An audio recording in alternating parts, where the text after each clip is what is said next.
উদয়পুর শহরে শরীরচর্চার অন্যতম প্রতিষ্ঠান প্রয়োজন ফিটনেস বুধবার উদয়পুর রমেশ চৌমুহনীস্থিত প্রয়োজন ফিটনেস সেন্টারের উদ্যোগে রক্তদান শিবিরের আয়োজন করা হয়। এই রক্তদান শিবিরে প্রদীপ প্রজ্বলন করেন অর্থমন্ত্রী প্রণজিৎ সিংহ রায়। এছাড়া উপস্থিত ছিলেন বিশিষ্ট আইনজীবী রঞ্জন কৃষ্ণ দাস, বিশিষ্ট সমাজসেবী গৌতম দাস সহ অন্যান্যরা। এদিন রক্তদান শিবিরে 35 জন রক্তদাতা রক্তদান করেন। অনুষ্ঠান শেষে অর্থমন্ত্রী প্রণজিৎ সিংহ রায় বলেন, জাতির জনক মহাত্মা গান্ধীজির জন্মজয়ন্তী ও শারদীয় দুর্গোৎসবের প্রাকলগ্নে মহালয়ার পুণ্যতিথিতে রাজ্যবাসীর শুভেচ্ছা জানায়। পাশাপাশি প্রয়োজন ফিটনেস সেন্টারের আয়োজিত এই রক্তদান শিবিরের প্রতিষ্ঠানের কর্ণধার ও রক্তদাতাদের উদ্যোগে সাধুবাদ জানান মন্ত্রী প্রণজিৎ সিংহ রায়।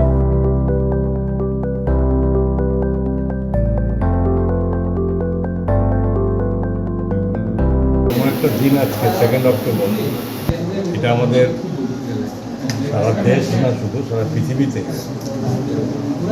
যে এই আমাদের জাতির জনক মহাত্মা গান্ধীজির এই জন্মজয়ন্তী খুব মহাসমরে যা পালন করা হয়ে থাকে এবং তারই অঙ্গ হচ্ছে প্রত্যেক বৎসরের ন্যায় আমাদের রাজ্য বিভিন্ন জায়গাতে এটা আমরা উদযাপন করি।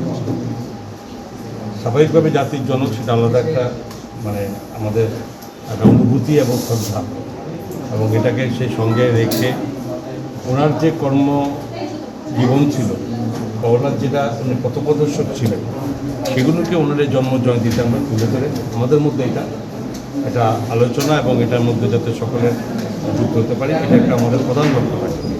আরেকজন মনীষীও আজকে জন্মদিন, লাল বাহাদুর শাস্ত্রীজিরও আজকে জন্মদিন।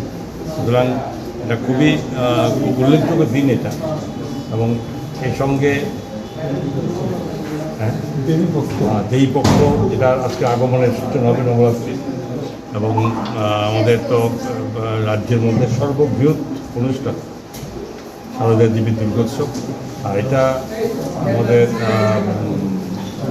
পূর্ণভূমি, মাতা ত্রিপুরেশ্বরীর পূর্ণভূমি 51 ফিটের 1 ফিট, এটা আলাদা একটা সমারোহ এবং আগ্রহ এবং যুক্ত থাকি আমরা, যেটা আজকে মাননীয় মুখ্যমন্ত্রীর হাত দিয়ে এই দেবীর আগমন উপলক্ষে মাতা ত্রিপুরেশ্বরী মন্দিরে সন্ধ্যা 5টায়, যেখানে একটা বহু সাংস্কৃতিক অনুষ্ঠানের মাধ্যমে এটা শুরু হতে যাচ্ছে, ওনার হাত দিয়ে শুরু হবে। কারণ এই অনুষ্ঠানটা এটা সরকার এটা দায়িত্ব নিয়েছে, আগে সরকার এটা ছিল না, কিন্তু এবার সরকার, রাজ্য সরকার এটা টোটালি ওনারা এটা প্রমোট করে।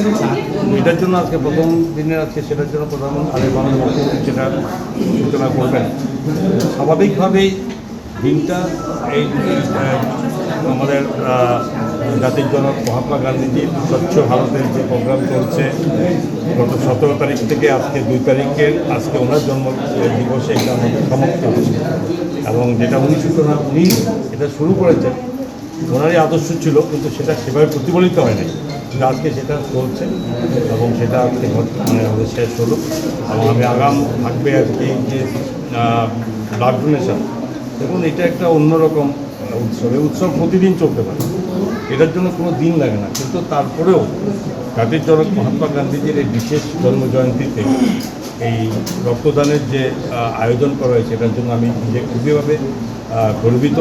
এবং সেই সঙ্গে এখানে যে জিম, যেখানে এটা সঙ্গে যুক্ত আছে, যেখানে জিমের মালিক এবং যারা অন্যান্যরা, তো স্বাভাবিকভাবে এটার মধ্যে এই একটা ভাবনা যে আমরা সারা বছর কাজ করব, তো তার মধ্যে একটা বিশেষ দিনেও কিছু একটা মানুষের জন্য কিছু করার যে প্রবণতা, মানসিকতা, এটাকে সাপোর্ট করতে হয়, ধন্যবাদ দিতে হয় এইসব ইয়াংম্যানদের, তাদের মধ্যে এই যে চেতনাবোধ জাগ্রত হয়েছে। এতে আজকে রক্ত দেবে কি 30 কি 35 যাই দেবে, এটা অতটা লোকের অন্তত জীবন বাঁচার সঙ্গে যুক্ত থাকে, সুতরাং এটার থেকে বড় জিনিস হতে পারে না। তো আমি বিশেষভাবে আজকে এই জন্মজয়ন্তী, গান্ধীজির জন্মজয়ন্তীর দিনে এই ধরনের একটা সুন্দর প্রোগ্রাম যে ওরা আগ্রহ করে নিয়েছে, এটা আমি বিশেষ ধন্যবাদ জানাচ্ছি। সেই সঙ্গে অবশ্যই যুব সমাজকে আরও বেশি করে এগিয়ে আসার জন্য আহ্বান রাখছি।